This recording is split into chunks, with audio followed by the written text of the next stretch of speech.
Hello, my name is Kevin Mladinich, and this is my video on Faraday's Law. So Faraday's Law is the voltage accumulated around a closed circuit is proportional to the time rate of change of the magnetic flux it encloses. And before I go any further, I'd like to give a little example on magnetic flux. So magnetic flux is the number of magnetic field lines passing through a surface or a volume. Also, a little breakdown is magnetism is a thing. It can be weak, it can be strong, and it has direction. And flux is just a word that we as humans invented to refer to its strength. So the way you can think about magnetic flux is just the strength of the magnetic and its magnetic field lines. So I have a little drawing here of a bar magnet. I have drawn in the north and south poles on the magnet, as well as the magnetic field lines coming from north to south.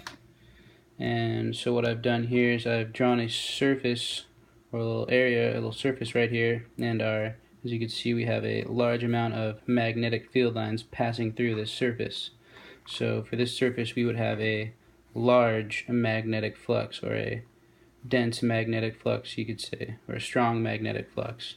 And over here, for this surface that I've drawn outside here, where the magnetic field is a little bit weaker or less dense, we would have a smaller magnetic flux.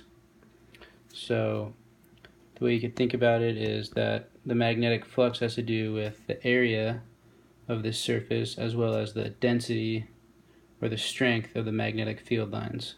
So also, if I were to double this surface right here, that would also increase the magnetic flux of that surface. So, a little example. So back to Faraday's Law here's the equation for Faraday's Law. We have E equals negative N d phi dt.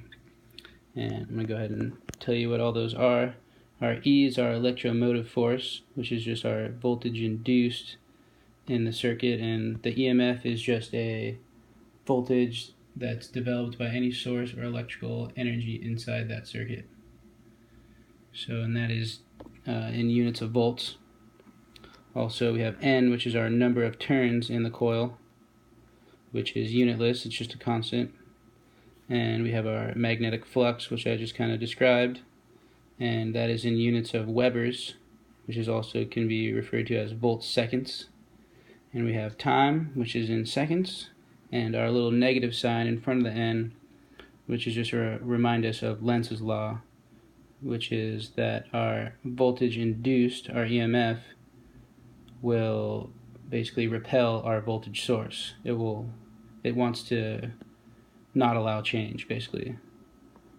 So if we go ahead and break down this equation, we have d phi over dt. We have our electromotive force is equal to our number of turns in the coil multiplied by our change in magnetic flux with respect to time. So our magnetic flux with respect to time, we have volts seconds, or Webers, over seconds, and we come over here, we have our seconds cancel, and we're left with volts, which is exactly what we have on the left side. So our units work out. So I'm going to go ahead and do an example of this equation, kind of help out. So I have two coils right here with the same amount of turns, but our change of magnetic flux with respect to time is different. We have one with 10 Webers per second and one with 1 Weber per second.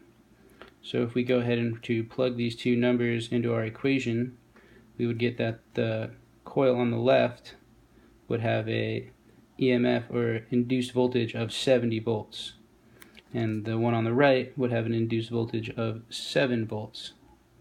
So what we can kind of see from this equation is that if we have the same amount of turns but a larger change in flux, magnetic flux with respect to time, you're going to have a larger EMF, or voltage induced. Also, what we could see is that if I were to change this number of turns to 10, and both our changes of magnetic flux with respect to time are the same, if they were both 10, then our coil on the left with a larger amount of turns would have a larger EMF or voltage induced. So with a higher amount of turns around your coil, you'll have a larger amount of EMF or voltage induced, as well as if you have a larger amount of flux changing with respect to time, you'll have a larger voltage induced. And that is the end of my video. I hope you enjoyed. Thank you.